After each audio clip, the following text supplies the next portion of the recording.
super defined. The molds in entry grade kits do look incredibly sharp and fantastic. All the colors are exactly where they need to be, and overall this just looks absolutely stupendous. Again, there are some issues with the build, easy to fix, but it does look absolutely spectacular.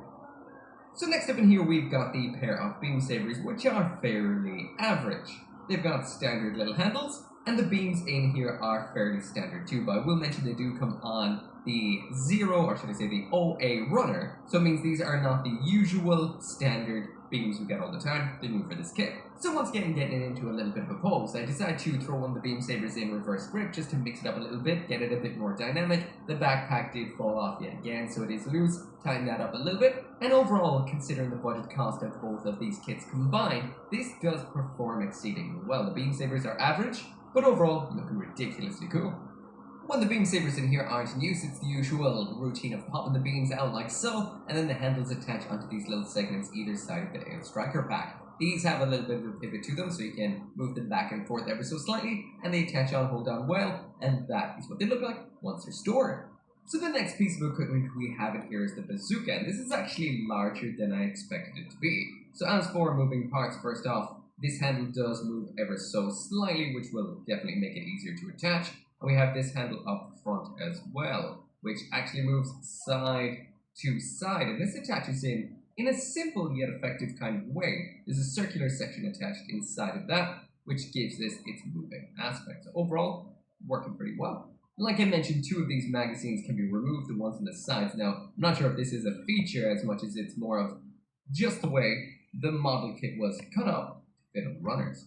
Getting this bazooka attached is super simple. That is mainly because of the handle up front, which has that nice tilting action. So it means you're actually able to tilt it entirely, slot into the hand and the shoulder isn't getting in the way, and then you can lean it back into whatever way that you want, and then the backpack falls off, which this, well, kit seems to do a lot of.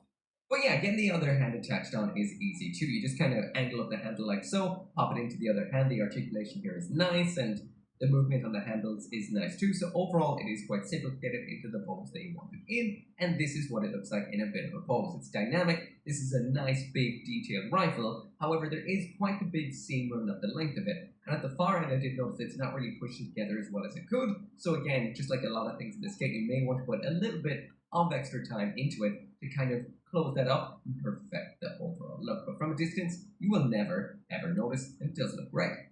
When the bazooka is not in use, you just take it off. There isn't anywhere to actually attach it onto the unit, so once it's done, just throw it away, I guess. Not you, I mean the robot. Don't throw it away. Anyway, next up in here, we've got the anti-ship shotgun. Attaching this is super simple. I mean super simple. It just slots down into the hand the way the beam rifle did. That is it. This right here is what it looks like attached on, and this is extremely nicely detailed. One thing I can always say about these particular entry grade weapons is, one thing I can say about the entry grade butthole, it doesn't really hold on to stands that well. Backpack also went AWOL right there as well. Anyway, so yeah, the detailing on these is so crisp. The type of plastic they use is quite nice. It's nice from a visual perspective. It is a little bit on the brittle side though, so be careful with it. But overall, this is very nice. It is bisected right down the middle by a seam line, but it's not the worst. Anyway, that right there is what the Ale Strike looks like in a little bit of a pose this attached. I'm almost afraid to touch it at this point, that the backpack will come off and it will come off the stand, but overall a very nice weapon, and personally, I think I prefer this one a little bit more than the actual beam rifle itself. So pretty much the last of the equipment we have in here is the Grand Slam. This is one of my all-time favorite weapons because it's just a giant Gundam knife. Usually this weapon, or should I say the blade of this weapon, is chromed out, but it's got some cool, nice little design aspects, like the kind of teeth here, like for sawing through its enemies, and the fact that it's got a blood groove going down the length of it, which, doesn't make a lot of sense, but it's pretty cool. This also does have the full folding mechanism, so it can fold up and out of the way like that for when it's running around, not using it, and overall this is just a pretty cool weapon. So before attaching this on, I had to take the Ale Striker off. It just keeps on falling off all of the time.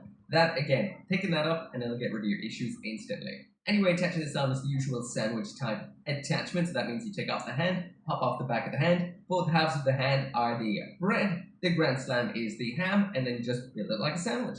Now, I will mention that this is a circular cylinder inside of a square hole, which means it can rotate inside of the hand, which sometimes can be an issue, but we'll see if that is or not. Then you just connect it onto the Gundam just like so, and because most of the gravity pulls this weapon in the right direction, it seems like it isn't rolling in the hand so far, and that's a good thing. Otherwise, it does look absolutely epic. So what is quite cool is the fact that this still does retain the full ability to fold backwards just like so. As you can see right there, this does pivot in the hand. It's always annoying when a circular shaft is popped into a square ass hand. So finally now trying to get this into a little bit of a pose with the Grand Slam, and at this point the entry grade doesn't really stand up too well against constant posing. I already feel it loosening up in a lot of places like the hips. The back is starting to fall off the backs of the hands a little bit, and the most frustrating element with the Grand Slam itself is the fact that it does rotate in the hand. So if you do want an angle where it's slashing across the way, it is going to just flop downwards and go with gravity, sadly. So this is what I got in the end, and overall it is good, but it's starting to kind of fail a little bit under the pressure of constant play. Alright, so finally time to check out the compatibility a little bit. So grabbing the strike dagger, I think this is here, the high grade. It's it there, the dagger. I think it's the strike dagger. This right here should have the standard strike style adapter in there, and yes, it does. So the Ale Striker should just attach on as simple as that. So no issue whatsoever, so it does fit. Perfect.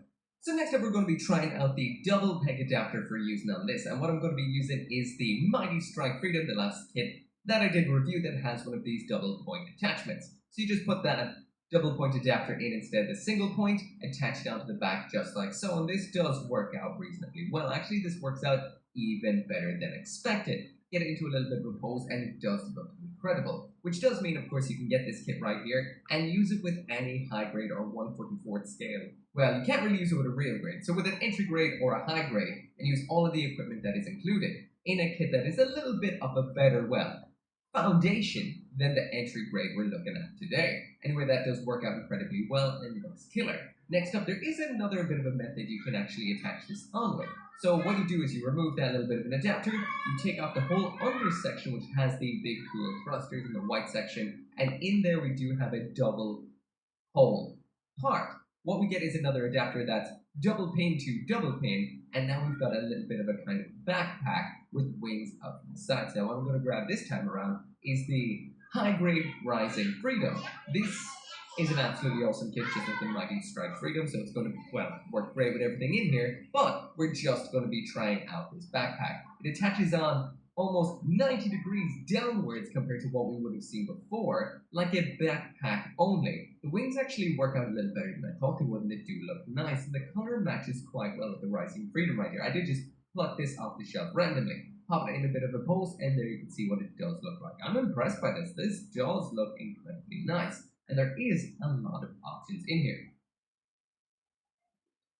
And that right there is it for the review. Now, this kit itself is absolutely fantastic. This is, as far as I can see on the box, not considered entry grade, which I assume it isn't because it isn't full off the runner. You do need the nippers in order to build this right here. So it does feel better quality than entry grade itself. Now, entry grades themselves are fantastic. They're very simple kits, and at their core, that's what's great about them, the fact that they are simple. The minute you start adding more onto them, they start to not really work out. Now, it really did show the limits of the entry grade strike as a kit, because it started to fall apart quite a bit. The attachment to the backpack wasn't great, so overall, you might be better off using this stuff with the high grade strike, which kind of doesn't make any sense because it comes in a pack already. But hey, it can be used with any